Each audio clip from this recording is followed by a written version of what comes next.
My role here is a very brief one to introduce the three speakers today. These guys are all very talented and hardworking people who are going to present to you on three quite different processes and projects to show some of the journey to create a cell therapy manufacturing system. So I guess to set the scene for that sort of work, when we look at a process and a manufacturing system and think about what we might do in partnership with our clients, we go into the company and we ask a lot of questions about the processes that they have at the moment. So we start off saying, well, what goals do you want from a manufacturing system? It needs to be affordable, it needs to have a robust, consistent, repeatable process. Do we want it to be functionally closed for process integrity? Where's our process now? It's likely to be a manual process done by highly skilled operators in an open form, in a biosafety cabinet, in a clean room. Where do we need to be?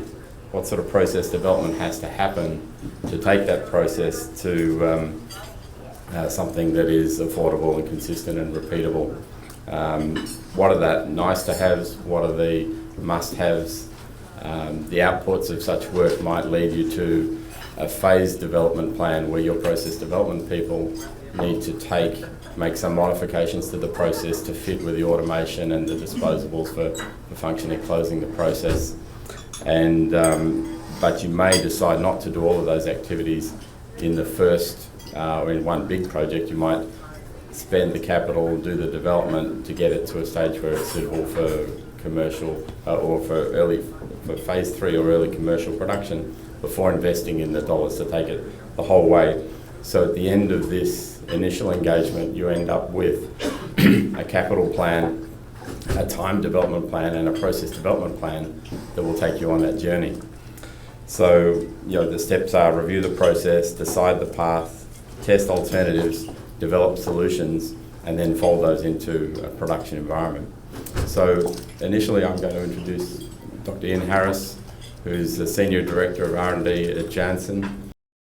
So to give you a general overview of the product we're developing, it's called Center 2476. It's an allogeneic somatic cell therapy for the treatment of retinal degeneration.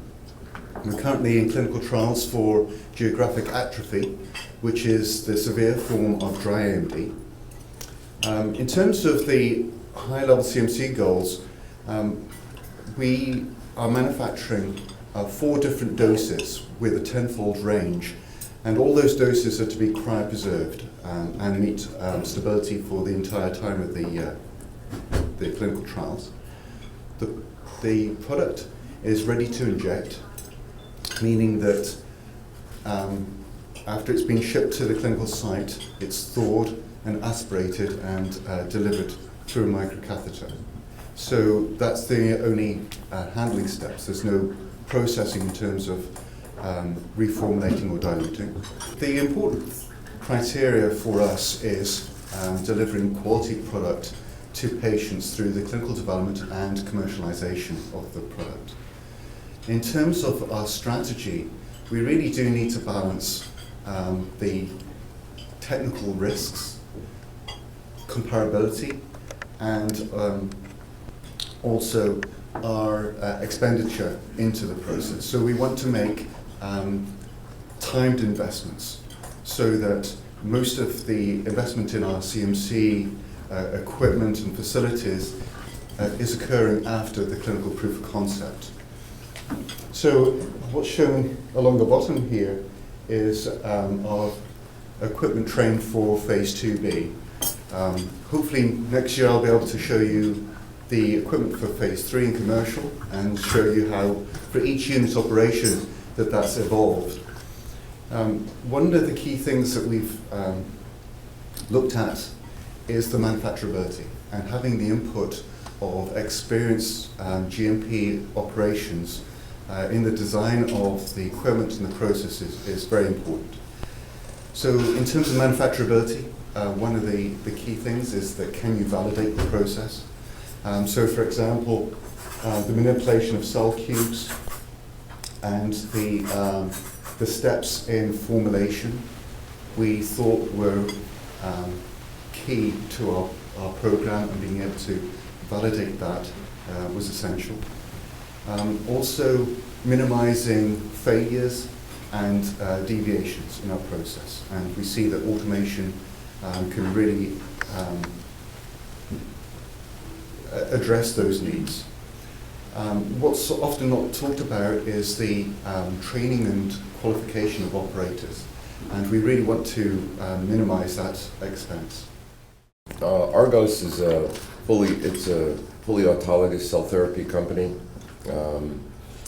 Some of the key attributes of our technology, and I'll talk about it in more detail in the next few slides, is that it targets the mutated antigens in the patient's tumor. It ignores the non-mutated antigens. The technology overcomes immune suppression that exists in cancer, and we also do infectious diseases. And I'll talk about the mechanism, or at least our proposed mechanism of action, but it induces CD8, CD28 memory T cells, and there's no PD-1 checkpoint inhibition. We have a cost-effective, scalable, automated, and centralized manufacturing process that we've collaborated with Invetech on, I guess, for a decade. Although we had a break in the middle, it wasn't a full decade. And it's a platform technology, so it's applicable to really all cancers where you can isolate tumor, and also with infectious diseases. Now I'm going to go really into the talk Richard told me to give and talk about the commercialization challenges. And we've talked a little bit about logistics, both for the patient samples and the final cell product. I've already discussed that. Throughput, you've heard this probably several times yesterday. It's really scale out. They're individual personal products. So it's not a scale up, it's not a reactor. You need to go, for instance, on kidney cancer, our projected peak volume is going to be about 10,000 patients per year. So you have to figure out a way to scale this process out. You need a good cost of goods. I mean, if you do this manually, the labor involved is the bulk of it. The cost of goods and the pricing go together. It depends on the clinical efficacy, how you price it, but you'd like pricing flexibility, and I believe automation gives us that pricing flexibility. What I really want to point out, a dramatic reduction from the manual to the automated process and labor. They don't show the facility there. These other costs, reagents and disposables. Disposables are relatively low on the manual end. They're going to be a larger cost, but the areas, the point of these two pie charts is the area of these circles and pie charts are proportional to the cost. So think of it, you're roughly 5 to 6 times lower in cost when you move from a manual process to an automated process. We started work with Invetech, and we had what we call alpha prototypes for both the RNA and the cellular delivered really within 2 years from the project startup. So what's immediately clear from the picture here is that our product is a little bit different from the last two, from what Ian and Fred had discussed. Firsthand you can see it without a microscope, and actually there's no cells in this final product. It takes cells to get there, but at the end of the day there are no cells. So this is a picture of the investigational bioengineered vessel. We've got 2 different indications that we are currently in human trials for. One is for peripheral artery disease, and the other is for end-stage renal disease. One of the keys that we're kind of living by is you want to translate the process from the laboratory to be a robust manufacturing system with your eyes on commercial scale production, and making high quality product and giving yourself the best path and the best your best chance of regulatory approval as well. We started with our design. Design is based on commercial scale production and in making sure we embed quality into the process. But from that design, we do some basic testing, as inexpensive as we can make it, sort of a unit ops test just to show feasibility of the actual design. And then moving from there to a pilot scale, from the pilot scale onto a full-scale R&D process run. So I think what's been key for us is really prioritization of this list of technical hurdles that we have in front of us, based on risk, based on cost, resource availability, and the strategy of moving from design to a unit ops test to pilot scale and so on really helps address some of the cost issues. You can vet out your design quite a bit before you move forward with it. Can you guys talk a little bit about the software elements of the systems that you've developed? The systems that we design are actually pieces of industrial equipment, so they're using PLC software.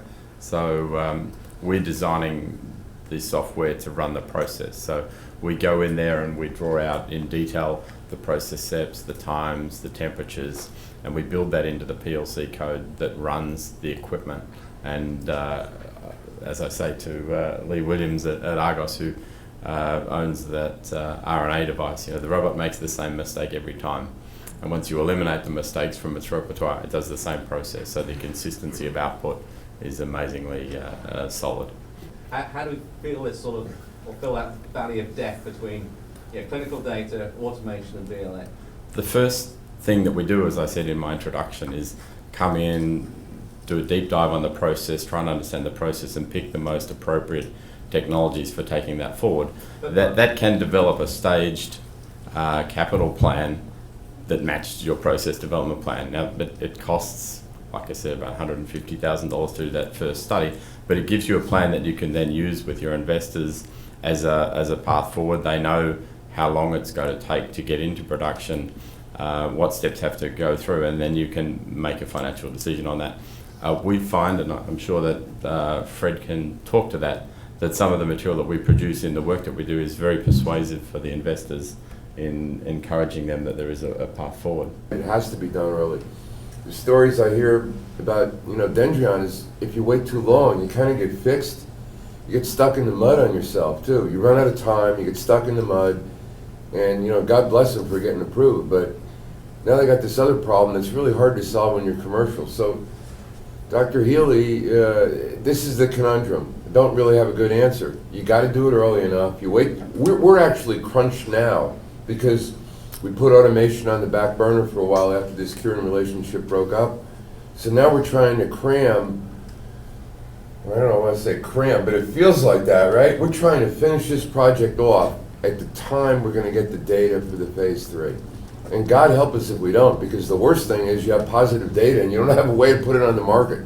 It's going to cost you money. But when you think about how much it costs to put a device on the market, and probably Jeff could speak to that, it's not that huge an investment when you're looking at a market that's $1 billion or in that vicinity. The way that we approached it was kind of unit operations, and where there was something off the shelf that we could use, we went that route.